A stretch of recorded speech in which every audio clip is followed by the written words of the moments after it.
राम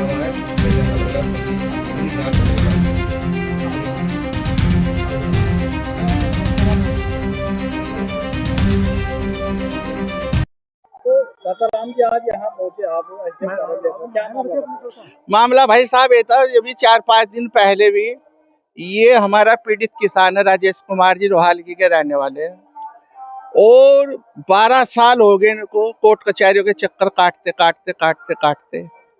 यहाँ पर कुछ जमीन थी इनकी रोशनाबाद में, जहाँ ग्रीन वैली के नाम से कॉलोनी कट रही है जो हीरो वाले काट रहे हैं, और उसमें इनकी 3 बीघे के करीब जमीन थी जो वहां उन लोगों ने आपस में मिलकर हीरो वालों ने खुदर बुदर कर दी। उसके बाद ये पीड़ित हमारे पास आए थे और हमने इनकी समस्या सुनी। समस्या सुनने के बाद आज हमारा रोशनाबाद में आत्मदाह का प्रयास था इस पीड़ित किसान का। उसके बाद आज हमको एसडीएम साहब ने अपने कार्यालय रोशनाबाद बुलाया और विस्तार पूर्वक हमारी बात सुनी। उसमें एडीएम साहब भी बैठे थे, हमारे एसडीएम साहब भी बैठे थे, हमारे तहसीलदार साहब भी बैठे थे और अन्य बाबू लोग, अन्य और भी अधिकारी हमारे साथ में बैठे थे। अब सब बात सुनने के बाद नतीजे पर पहुंचे हैं कि उन लोगों ने हमें आश्वासन दिया है, जिन लोगों ने गलती की है उनको दंड भी मिलेगा और एक आदेश लिखित में आज उन्होंने पारित किया है। वहां पटवारी भी पहुंचेगा, कानूनगो भी पहुंचेगा, अन्य प्रशासनिक टीम पहुंचेगी और वहां आसपास जो जमीन पड़ी है उसे चिन्हित करेगी और चिन्हित करने के बाद वहां ये देखा जाएगा कि फालतू जमीन कितनी है यहाँ।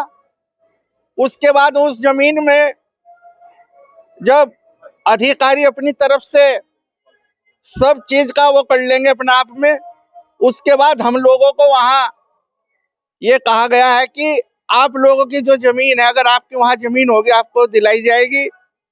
तो मैं आज आप लोगों को यही कहना चाहता हूं, आज ये हमारे किसान की जीत हुई है राजेश कुमार जी की, क्योंकि ये 12-13 साल से भटक रहे थे और विस्तार पूर्वक हमारे अधिकारियों ने कम से कम 1.5-2 घंटा लगाए हैं, बहुत बिल्कुल बारीकी से उन कागजों को अध्ययन किया है। अध्ययन करने के बाद एडीएम साहब ने आदेश किया है कि वहां भेजकर अपनी टीम को हम जो भी सही होगा निर्णय वो सही मिलेगा। हमारे यहाँ किसी तरह का कोई ऐसा निर्णय नहीं होगा जो किसान को भी कष्ट पहुंचे। जो कंपनी के लोग हेरा फेरी कर कर उस जमीन को बेचने का काम कर रहे हैं, हम लोगों का कहना यही है, यदि उन लोगों के खिलाफ कानूनी कार्रवाई नहीं हुई और पीड़ित किसान को इसकी जमीन अगर नहीं मिली तो 15 दिन के बाद हम लोग बहुत बड़े स्तर पर एक अपना भारतीय किसान यूनियन वेदिका आंदोलन करेंगे। उसके बाद हम तय करेंगे कि हमें डीएम साहब के यहाँ बैठना है या एसडीएम साहब के यहाँ बैठना है, किसके पास बैठना है। आज हम उनके आश्वासन से इसलिए संतुष्ट है, उन्होंने कम से कम 1.5 घंटा हमारे साथ बैठ करके हमारी सब बातों को विस्तार पूर्वक सुना। जय जवान जय किसान। कुछ कहिए, आप यहाँ एसडीएम ऑफिस में पहुंचे थे, कितने दिन से आप परेशान थे जमीन को लेकर? मैं इस जमीन को लेकर 12 साल से न्यायालय के चक्कर काट रहा था। आज जब अति होगी, स्टे के खिलाफ स्टे की अवहेलना हुई, अधिकारियों के आदेशों का की अवहेलना हुई, उसके खिलाफ आज मैं यहाँ आया था जी। एसडीएम साहब ने मुझे बुलाया क्योंकि परेशान हो गया था बहुत ज्यादा। कौन से गांव का मामला था?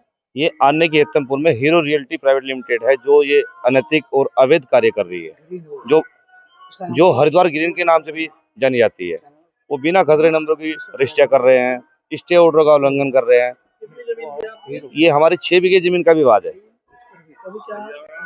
अभी एसडीएम साहब ने आश्वासन दिया है कि वहां मौके पर एक टीम भेजी जाएगी और जो विवादित संपत्ति है उसको चिन्हित करके उसको सिक्योर किया जाएगा और उस स्टे का पालन होगा, उनको दंडित किया जाएगा। जी, इसी बात को लेकर शायद प्रशासन हरकत में आया। जी हाँ जी, तो संतुष्ट आप थोड़ा सा? हाँ जी, अभी मैं संतुष्ट हूँ। अगर इसमें कार्रवाई होती है तो मैं संतुष्ट हूँ। देखिए, अनेकी हेतमपुर का एक मैटर था और इसमें जो राजेश कुमार थे उनको हमने आज बुलाया था और दूसरे पक्ष को भी बुलाया था। दोनों पक्षों की बातें सुनी गई अपर जिलाधिकारी महोदय के द्वारा और ये डिसाइड किया गया कि एक 6 खसरा नंबर हैं जिन पर एसडीएम कोर्ट के द्वारा यथास्थिति बनाए रखने के आदेश दिए गए थे। तो इनका आरोप था कि ये यथास्थिति का आदेश का जो विपक्षी है वो पालन नहीं कर रहे हैं। इसको देखने के लिए हमने राजस्व विभाग की टीम को मौके पे भेजा है और जो एसडीएम कोर्ट के द्वारा यथास्थिति बनाने का आदेश है उसका पालन हम लोग करवाएंगे। काफी दिनों से किसान परेशान था, चेतावनी दी थी, आत्मदाह की, क्या प्रशासन कभी क्या देखिए ऐसा है, ये यथास्थिति यहाँ से हो रखी थी, आदेश हो रखा था। इनका ये आरोप था कि इसका अनुपालन नहीं हुआ, तो उसी की जांच के लिए यहाँ से भेजा गया।